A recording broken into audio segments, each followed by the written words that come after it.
yesterday is gone. Forget about tomorrow and the ceilings you see right through.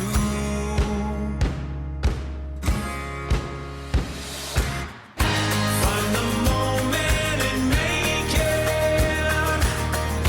Write your headline and raise it to the sky. No one else can create it.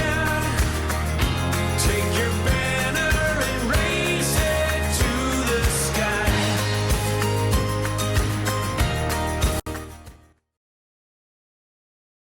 So we thought we'd start the video today by first saying thank you to everyone who has already hit that subscribe button and the notification bell. If you've given us thumbs up on any of our videos, we really appreciate it, and especially those of you who have made comments down below under each and every video. We so appreciate it. We read every single one, and today we're going to try to answer as many as possible. So we've broken it up into sections just to try and keep it a little bit more succinct. The first section that we're going to talk about is paint. We actually had a lot of questions when we did the painting process on the boat, which, if you'll recall, took a lot of time and many, many coats. So we'll get right into it. Random Modana R, and we're really sorry if we get your names wrong, but we're trying to give shout outs. Hey guys, awesome work. Looks so good. Did you have to cut back the rolled top coat and buff to finalize the process? What products were used? Love the way you work, a true tradesman. All right, so I'm going to answer that one. We used Alexial top coat, and it is similar to all grip that you guys see. It is a roll and tip option, or you can spray it. You can do one or the other. We rolled it. We actually did not tip it, which is when you go back with the brush and knock any of the bubbles out, because they've got this really cool flattening agent that allows it to gloss out, which is why we did not go back and buff it out. We didn't have to. So they said, when you roll this product out, if you can leave it as is and really, really consistent on your application and you don't miss anything, that if you don't touch it, you actually have to wax it twice a year. And it is still as shiny as the day we put it on, so it looks fantastic. So Alexial for everything, the primer, top coat, fairing Alexial product. We highly recommend it. We're not sponsored, but I wish we were. A definite thumbs up from us. So there you go. Benny Hansen asks, thanks for your info about the Magic Anti-Foul. How many liters or gallons did you use?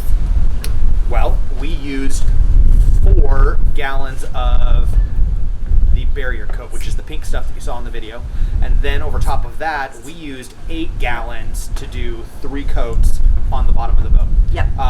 And it went on really easy, actually, but they do have some humidity issues, so it was a challenge in the humid. But other than that, yeah, that's how much we used. Application was super simple, so that was having the right roller is also important, just so that you know, just so that you don't get the little fiber hairs and fuzzies in your buy bottom good paint. rollers, buy good tools. Yeah, buy good tools. Pro tip. Our next comment comes from Norway. It says, hello guys, I have just plowed through all your videos on YouTube and I look forward to the next. I have one question, but I fear it's a little too soon to say. How do you feel about the prop paint? Best regards, Cinder from Norway. Cinder, I like the prop paint. Again, it's made by Magic Anti-Foul. It's their prop version. And, you know, I think that they got kind of a bum rap on this whole deal because they put a diluent in it so that we can apply it in humid environments. Mm-hmm. And if you get too much of that in there, or there's too high of a concentration, that actually blocks the biocide. So you actually get hard growth in those areas. There's spots of the hull that don't get any hard growth whatsoever. So I think they're kind of in growing pains. If they perfect it and they get back out on the market, we would absolutely use it again without a doubt. They just need to work a couple kinks out. And that's true for the prop paint as well as the hull coating. So I know Ty referenced the hull coating, but we're experiencing the same thing on the prop paint as well. So I think there's no magic bullet. I think it is a good product and I do like it. And if it comes back, I would definitely use it again. Okay. Boatyard. Let's do the Boatyard. All right. So Rick Hudson asks, what yard were you in? We were in Cracker Boy Boatworks in Riviera Beach, Florida. That's it. They are a DIY yard down in the Palm Beach County area. Which is why we chose, one of the reasons why we chose that yard is because it's DIY. And secondly, because... It's 200 yards from the shipping depot where the boat came. So it was a pretty short trip to get around. and of course they were able to get our boat in. Our cat is 2510 wide. I'll remember. 2510 wide, and their slip is 26 foot 3 inches. So we fit just by that much. Yeah, it was pretty tight. And we had to go a pretty long ways either direction to find another yard that could actually haul us out. So convenience, and they were there. So Heavy Chevy asks, beautiful work team. If you were to do it again, would you use the same Boatyard? If not, what were the shortcomings and what would you look for in the next yard? Keep up the good work. Can't wait to see the penthouse set sail. Thanks, Heavy Chevy. Here's the deal. I don't want to disparage any boatyards necessarily. I think that all of them have their positives and negatives, just like just about anything else in the world. It's a boatyard. I don't want to be too vanilla with my comment, but I think it was DIY. It fit our boat in the slip. I think if I was looking for another boatyard in the future, I think that I would probably try and find a boatyard that had a larger slip so that we were more comfortable coming in and out, because that's where the biggest damage can occur, coming in and out of the slip. Otherwise, the guys in the yard were fabulous. They really supported us. They were there. I mean, in fact, everybody showed up the day that we were leaving to make sure that we didn't scratch on the way out. So as far as those day-to-day interactions and the ability to do your own work and it being close and convenient in that space, I think it ticked all those boxes. But yeah, I'm with you. Wider slip. You just got in trouble.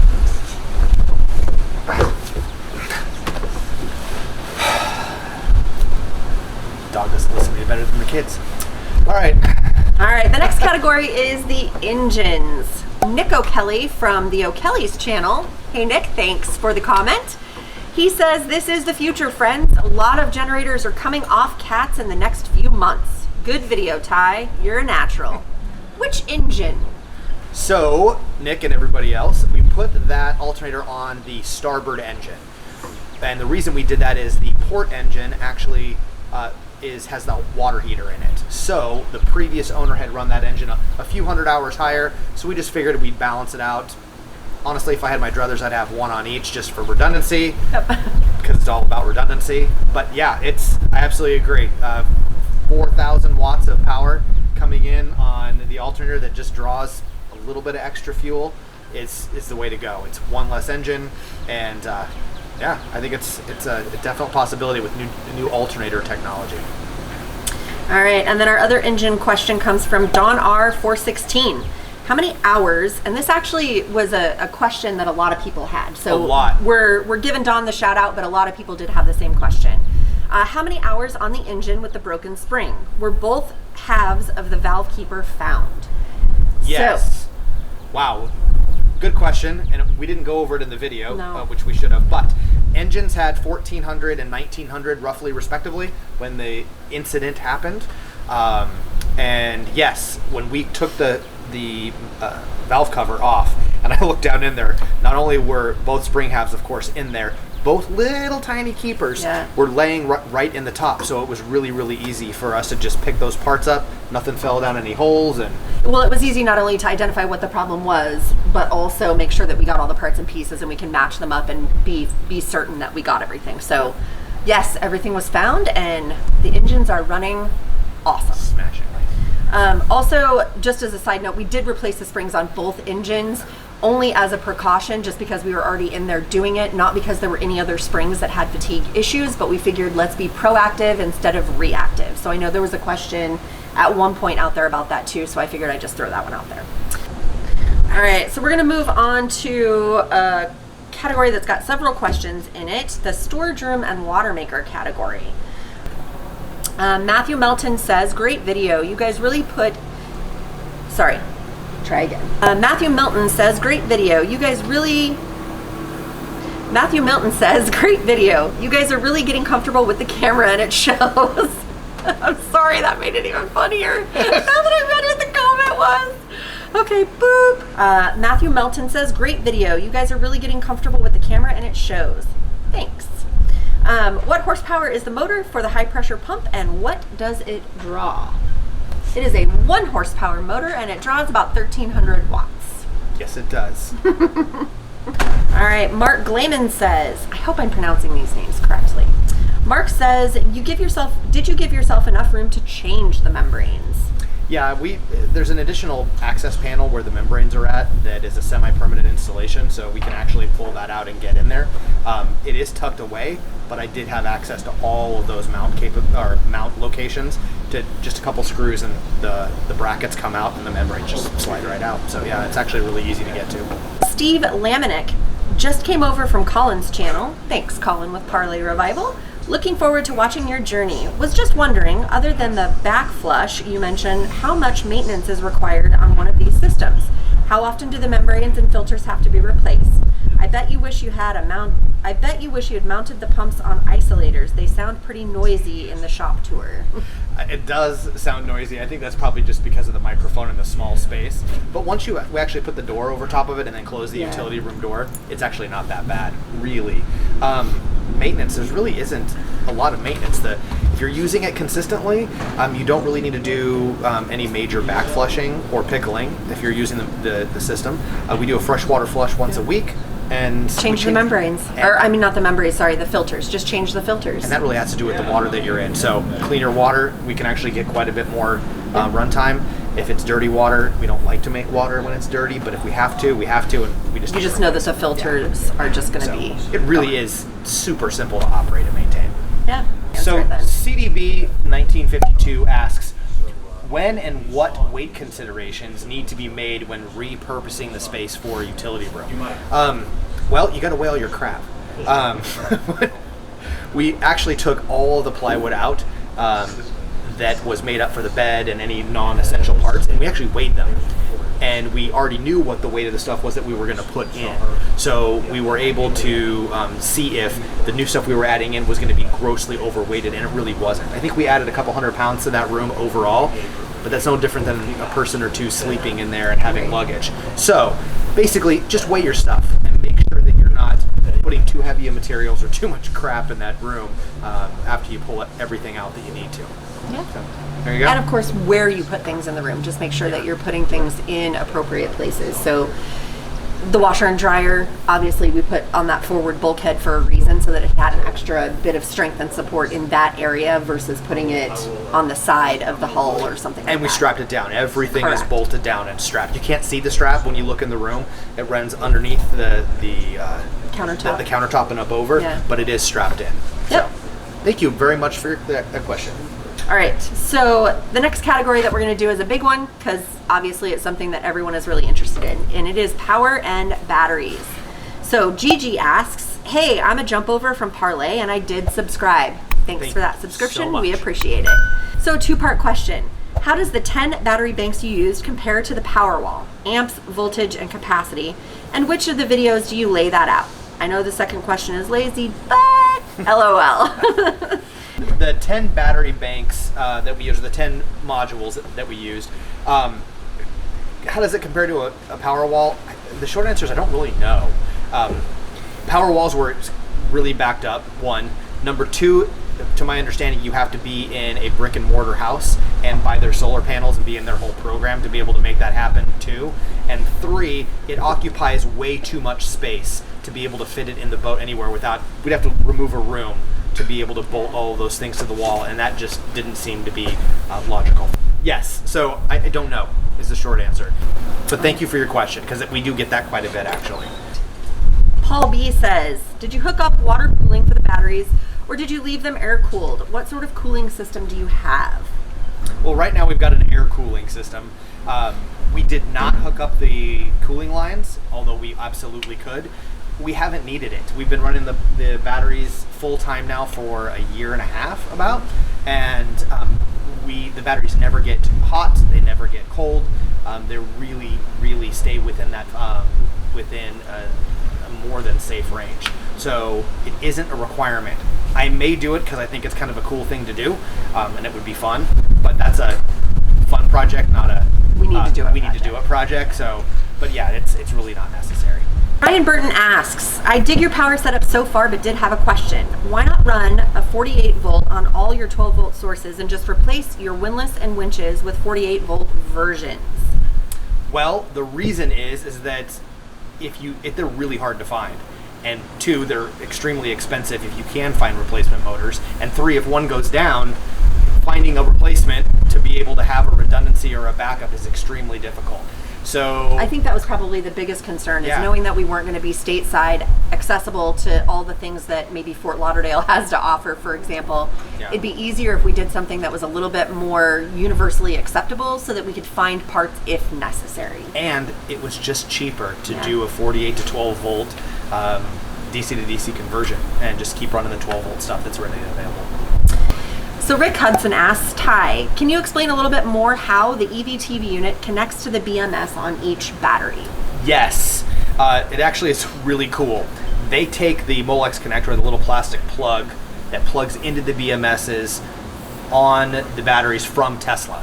So they just created a harness and it all loops together in one giant loop, and it plugs into the actual V2 controller that we see on that little Raspberry Pi display. So it's basically just a custom harness that they make, and it plugs it in. So we are using, or their system uses Tesla's BMS monitoring and all of Tesla software. So they're not trying to reinvent the No. wheel or do a patch or a fill-in. It's all basically just Tesla. We're just monitoring Tesla's information. Correct. Yep. All right. Good question. So NAC DSP asks, Tesla cars can hold the batteries in sealed cases with desiccant packs to ensure very low moisture to avoid corrosion. I wonder how they're holding up in the humidity around the packs in the boat. It's a really good question. The batteries aren't outside and they don't get exposed to spray or anything like that. And we've seen zero corrosion whatsoever on any of the aluminum. We have had no issues with the control system or monitoring or reading. And if we ever did, it would automatically shut the system down if there was any sort of fails there. So we've had zero issues with them whatsoever. And we were in a very humid environment. Right, so we don't want to leave anyone out, and not all of our comments are positive, but we think it's We important. love the haters too. we think love it's the important haters. to address everybody's question. So this is less of a question and more of a comment, but again, it speaks to some of the concerns that we've heard from other people in their questions, and think it's important to address. So, I want to read this one. okay, you can read it. Paul Dutton says, Paul, thank you so much for your question. I mean, you might as well, he says, just build a moat around your house and fill it with water if you want your home away from home to that degree. Well, it's not my home away from home. It's my home. Actually my home. This is where I live 24/7, 365. And I didn't want to go camping, so yeah, that's why we chose to make it actually comfortable for us. So the second part of his question is, being off grid is about rediscovering your priorities and weaning yourself off consumerism bandwagon. I agree, but I don't think that we have pulled ourselves into that. We became self-sustaining. We make our own power. We make our own water, so we can go places where there's no shopping malls, so that we can be out of the consumerism rat race or bandwagon or whatever you want to call it. So I think that we've actually made that happen. But to each their own, I guess. He says that I'm not living proof that you can have your cake and eat it, because everybody knows that my cat weighs a lot more than it should. Weird. Which we've already addressed that issue. We actually have removed weight from the boat from the time that we got it to now, based on all the changes that we've made. So we did take that into consideration, and assumptions out there, ask and you shall have the answer. So our boat weighs less, and we have all the convenience of home because, well, it is our home. So asked and answered. All right. Chrysler Scorpion says, why not have wind power as well? You're on a boat. Because they're noisy, and they're actually not that efficient. And we make plenty of power with solar, and I don't want to listen to that thing pinwheeling over top of my head and the vibration and all of that, because obviously I'm already interrupted by enough things. Get out of the way. So that's why it's just noisy and not as efficient as a bunch of other things that we could passively use that are quiet. So thanks for your question. All right, so our last section, we're going to call it miscellaneous. These are just random questions that don't really fit into any of the other categories. And we'll start with Ricky Roth. He says, I assume you're an electrical engineer or an electrician. Actually, No. I'm not. Now, granted, Kim and the girls and everybody calls me a practical engineer. Yeah. But no, I basically am just really curious, and I'm really stubborn, and I'm persistent, and I just don't stop until I get the answer that fits the solution that I need. So that's pretty much it. All right, this is funny. I'm going to answer this one kind of, and you can fill in the gaps. Okay. Because I know it's a pet peeve of yours. So Rusty Jeff asks, I see a lot of long hair here. I'm curious if you've modified the shower drains or used a macerator for the gray water. Actually, I have. So I went out and I bought 5 garbage disposals, and I mounted them on the bottom of every single drain. No. The shower pumps, actually, we clean them out every now and then, but we've never had one clog. Nope. And the girls do keep their hair contained in the shower and throw it away versus run it down the drain. We really do try and be very aware of our hair, including the dogs for that matter, of all the hair that's on the boat, and try and make sure that we dispose of it versus it going down a drain. All right, the next question comes from Araz Khalif, and this reads, if you had the chance to do it again, what changes or additions would you do? Thank you, have fun, and stay safe. I think this is one of my favorite questions. This is a great question. This is really a good question. And it actually made us think. So we did a lot of thinking and preparing before we put this whole project together. Yes. So now that we've been using it for a while, I think that everything has really come out virtually exactly how we planned it. I think that the thing that we would do differently in the future would be... I know what I would do. My biggest thing is probably the countertops, and I think Sydney would agree. I don't know why we didn't think of it before. I loved the walnut countertops that we did in the food truck. I don't know why it never crossed our mind to do butcher block countertops in the boat versus doing the Corian. I mean, the Corian looks really nice. And don't get me wrong, I do love the dark gray Corian. I think it's beautiful, but I really think that we missed doing something by not doing the butcher block. I missed the boat on that one. And then for me, it's on the electrical. My one big regret on the entire system. I said regret. Regrets. I don't have any regrets.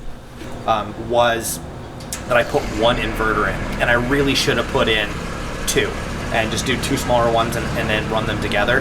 And because I don't have any redundancy. So other than butcher block countertops and having a backup inverter, I think that's pretty much so far, it. I'm everything is... really happy with everything that we did. Yeah. Win. So Thomas L says, 2 questions. 1, did you take out a loan or did you have savings? And 2, if you had loans, how much did you pay back a month, and so on and so forth? So, number 1, no, we didn't take out any loans. Nope. We just worked hard, saved our money, and sold our business and just saved. We just worked hard, and that allowed us to have the funds to do this project start to finish. And I wish there was a sexier answer than that, but it's just hard work. Yeah. Matt Moffat. What does Matt say? I'm confused on when and why you took your shelter down until you were ready and done with the paint and repairs. Great vlog so far. Keep up the great videos and content. All right. So the reason we took it down is because we had to, and it was because of tropical storms. The yard will not let you have a big kite like that up during a storm, no matter if we did it or somebody else did it. And so we took it down, and then we tried to put it right back up again, and the wind blew it right back off again. So cost, time, we just quit. We just quit. And it did take us longer to get the boat painted, but honestly, it was rough putting that up. So that was it. So again, guys, we really appreciate your comments. They really do mean a lot, and we are reading all of them. We don't always get to the computer to type a response, but we're trying to get better about that. So keep the comments coming. If there are things that you would like to see in videos in the future that you want to know about and would like us to showcase, if we can, we'd love to do it for you. So leave a comment in the description down below, and we will try and put something out there. Otherwise, don't forget to subscribe, hit that notification bell, give us a thumbs up, and comment down below. The exciting world of breaker installation.